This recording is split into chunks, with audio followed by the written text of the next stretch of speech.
Hello friends, ఇక ధైర్యంగా మీ ముందుకు వచ్చేసాను తెలుగులో ఒక కథ చెప్పడానికి. ఈ కథ పేరేంటో తెలుసా? సూర్యకాంతం ఇంటికి వచ్చింది. ఈ మధ్యలో ఇన్స్టాలో చూస్తున్నాను, చాలామంది సూర్యకాంతమ్మ గారి వాయిస్తో చాలా టిక్టాక్ చేస్తున్నారు. నాకు చాలా చాలా చాలా నచ్చాయి. Because she was a legendary actress with lot of love, and తన గురించి చాలా గొప్పగా విన్నాను. చాలా ప్రేమ ఉన్న మనిషి, ఆకలేస్తే అన్నం పెట్టేసే వాళ్ళని.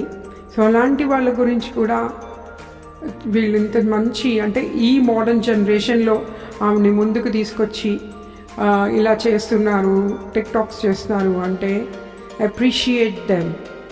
బట్ నాకు అవి చూస్తుంటే సడన్గా ఒక కథ చెప్పాలనిపించింది. ఏంటి అంటే, ఒక ఊర్లో రాజారావు గారని, ఆయనకి చిన్నప్పటి నుంచి కూడా సినిమాలు వాళ్ళ అమ్మ వాళ్ళతో చూస్తూ ఎందుకో అక్కడ సూర్యకాంతమ్మ గారంటే చాలా ఇష్టం ఏర్పడింది ఆయనకి. సరే, పెళ్ళైపోయింది.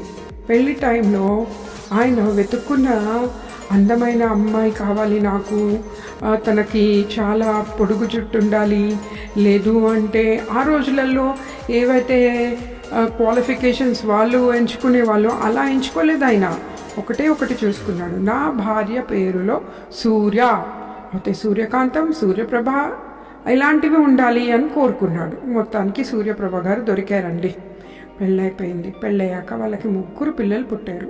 ప్రతి ఒక్కళ్ళ పేరు కూడా సూర్య సూర్య సూర్య. అమ్మాయి పేరు కూడా సూర్య లక్ష్మి, సూర్య ప్రకాష్, సూర్యదేవ్ అని ఇలాగే పెట్టుకున్నాడు. అదొక్కటే కాకుండా ఇంట్లో ఆయన తల్లిదండ్రుల కంటే ఎక్కువ కూడా సూర్యకాంతమ్మ గారి ఫొటోస్ అన్నీ పెట్టుకొని ఉంచుకున్నాడు. ఏదైనా ఎవరైనా సందర్భంలో మాట్లాడడానికి వస్తే ఖచ్చితంగా ఆయన నాలాగే వాగుడుకాయ అనమాట. నన్ను ఇంట్లో అందరూ బసంతి అంటుంటారు, షోలే బసంతి లాగా వాగేస్తుంటానే నువ్వు అని. సో వసపిట్ట అని మా వారు తిడుతుండేవాళ్ళు. అలాగే ఆయన ఏది మాట్లాడినా సూర్యకాంతం గారి గురించే మాట్లాడుతున్నారు. ఆ టైంలో పిల్లలకి చాలా చిరాకేసేస్తుంది. వీళ్ళు ఏం చేస్తారు, నాన్నని ఎస్కేప్ అవ్వడానికి, మగపిల్లలిద్దరికైతే ధైర్యం చేసి వెళ్ళిపోగలరు కదా బయటకి తిరగడానికి. ఈ అమ్మాయికి అవకాశం ఉండదు. ఈ అమ్మాయి ఏం చేస్తుంది, ఒకరోజు వాళ్ళ ఫ్రెండ్ పార్టీకి వెళ్తుంది. పార్టీకి వెళ్ళి అమ్మాయి ఇక్కడ దిగులుగా కూర్చొని ఉంటుంది. ఎందుకు అలా దిగులుగా కూర్చున్నావు అని వాళ్ళ ఫ్రెండ్స్ అడిగారు. అడిగినప్పుడు అమ్మాయి చెప్పింది, మా ఇంట్లో ఇలా నాన్నగారు ఏది మాట్లాడినా కానీ సూర్యకాంతమ్మ గారి గురించి మాట్లాడతారే. మా ఇంట్లో మా నాన్నమ్మ తాతయ్య, అమ్మమ్మ తాతయ్య చివరికి మా అమ్మ నాన్న ఫోటోలు కూడా, మా ఫోటోలు కూడా ఉండవే. మా ఇంటి నిండా సూర్యకాంతమ్మ గారి ఫొటోస్ ఉంటాయే అని చెప్పేసరికి బాగా ఫ్రెండ్స్ అందరూ ఆలోచిస్తారు.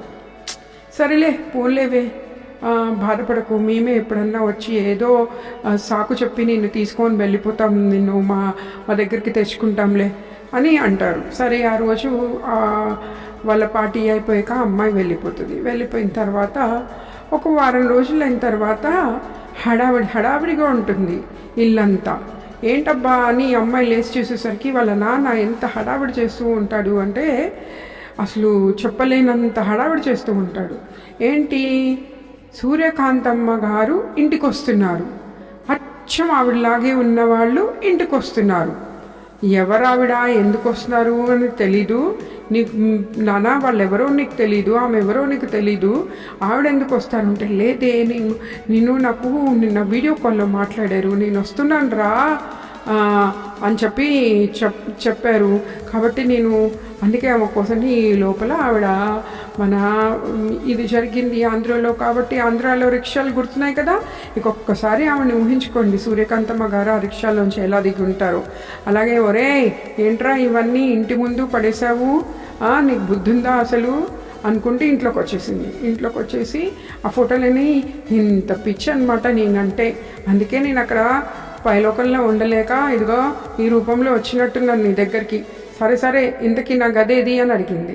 సరే, గది చూపించారు. గది చూపించిన తర్వాత ఇంట్లో ఒక్కొక్కళ్ళ పేర్లు చెప్పారు. అందరికీ సూర్య సూర్య సూర్య సూర్య, ఇదేంట్రా పిచ్చి నీకు అని అరిచేసింది ఆవిడ. అరిచేసి, సరే ఇంతకీ ఏం చేస్తున్నారు నాకు భోజనం అని. సరే చేసింది. ఆవిడ ఏం చేసింది, వచ్చిన రోజు మామూలుగా తిన్నారు. మరుసటి రోజు కుండలు అన్నం వండేసింది, గంగాళాలన్నీ నింపించేసింది. పదండ్రా అందరికీ భోజనం పెడదామంది. పిల్లలు అన్నారు, అదేంటి మా ఇంట్లో అన్నం మీరు పెట్టేదేంటి అంటే, మన కోసం తినడానిక ఇంట్లో ఉంది అని. అలా దాన ధర్మాలు ఈయన ద్వారానే. ఈయనేమన్నంటే, అంతేలేరా నేనంటే ఇష్టమని నీ కోసం వచ్చినప్పుడు నువ్వు ఇలా చేస్తావు అనుకోలేదు అని సన్నాయి నొక్కులు నొక్కేసరికి ఏముంది అక్కడ, అయ్యో సూర్యకాంతమ్మ బాధపడిపోతున్నారు అని చెప్పి ఆయన అన్నీ చేయడం అప్పు కూడా చేసి ఇల్లంతా గోల అయిపోయింది. సరే వచ్చిన స్నేహితులు బంధువులు సూర్యకాంతం మీ ఇంటికి వచ్చారంటక, సూర్యకాంతం గారు మీ ఇంటికి వచ్చారు. అదేంటి నిజంగా సూర్యకాంతం రావడం ఏంటి, ఆవిడ ఎప్పుడో వెళ్ళిపోయారు కదా. అరే నిజంగా అచ్చంగా ఆవిడలాగే ఉన్నారే, భలే ఉన్నారే వీళ్ళు, భలే ఉందే ఆవిడ. ఈ సూర్యకాంతమ్మ గారు బంధువులా, అవునా అమ్మ మేము కూడా ఆవిడ సినిమాలు చూస్తాం ఇప్పుడు కూడా. అన్ని కబుర్లు చెప్పకండ్రా, ఇప్పుడు ఎవరు చూస్తున్నారా సూర్యకాంతమ్మ గారి సినిమాలు, అన్ని అబద్ధాలు చెప్తున్నారు మీరు, ఆవిడ బాధపడుతుంది కదూ అబద్ధాలు చెప్పకండి అని అనడం. అందరూ ఊర్లో జనాలందరూ వీళ్ళ ఇంటి ముందే క్యూలు కట్టడము, సూర్యకాంతమ్మ గారు చెప్పే కబుర్లు, చిన్నప్పుడు జరిగిన విశేషాలన్నీ చెప్తూ ఉండడం. ఇంకా ఇల్లంతా గందరగోళం తయారైంది. సరే ఇక్కడ బాగానే జరుగుతూ ఉంది. చివరికి ఆయన భార్య అంటది, ఇంకా మన దగ్గర డబ్బులు లేవు, ఈమెను పంపించేస్తారా, నేను పిల్లలు ఇంట్లోంచి వెళ్ళిపోవా అనే పరిస్థితికి వచ్చేసినప్పుడు అప్పుడు ఈయన అంటాడు, అమ్మా మీరు ఎందుకు వచ్చారు, అసలు మీరెవరు, నేను అడగలేదు. అదేంట్రా సూర్యకాంతమ్మ అని ఇంటి నిండా ఫోటోలు తగిలెట్టావు, మరి నేను ఆత్మ రూపంలో వచ్చాననుకో లేకపోతే నిజ రూపంలో వచ్చాననుకో, మరి ఆ ఫోటోలు తీస్తావా ఉంచుతావా చెప్పు అని అడిగింది. వెంటనే ఫోటోలన్నీ తీసేశాడు. సరే నీకేంటి ఇంత పిచ్చి, సూర్యకాంతమ్మ అన్న పేరు చక్కగా చిన్న పేర్లు పెట్టేసుకొని పిల్లల్ని పిలువు ఇక నుంచి అంటే వాళ్ళ పేర్లు మార్చేస్తాడు. సరే ఇంతకీ ఇంకేం చేయదలుచుకున్నావు, నా మీద ఎంత తిన్నా పడుకున్నా సూర్యకాంతం అంటున్నావు, సో నేను వీళ్ళందరిని వదిలేసి నీ పక్కనే కూర్చుంటాను, నన్ను కూర్చొనిరా, నీ పక్కనే ఉంటాను అని అనేసరికి వద్దు బాబోయ్ అని ఆయన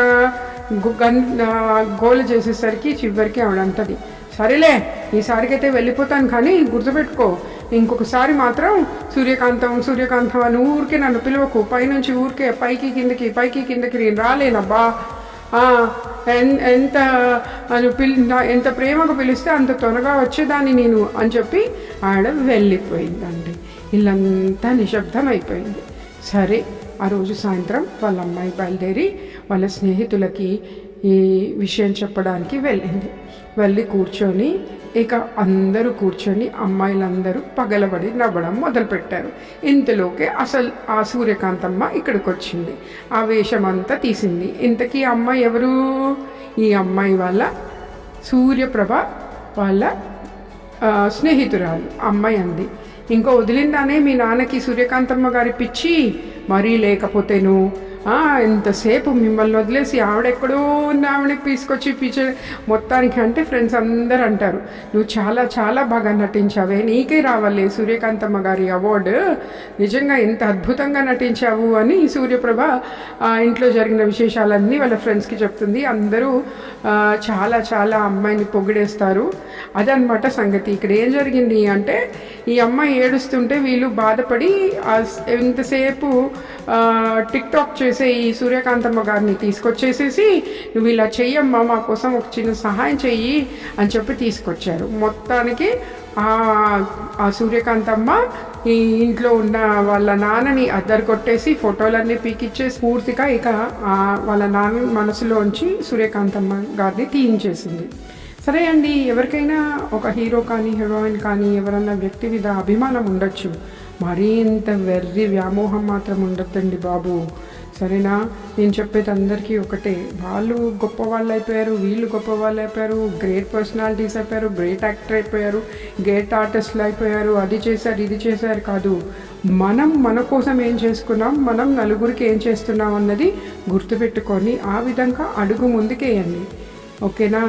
థ్యాంక్ యూ సో మచ్ విన్నందుకు.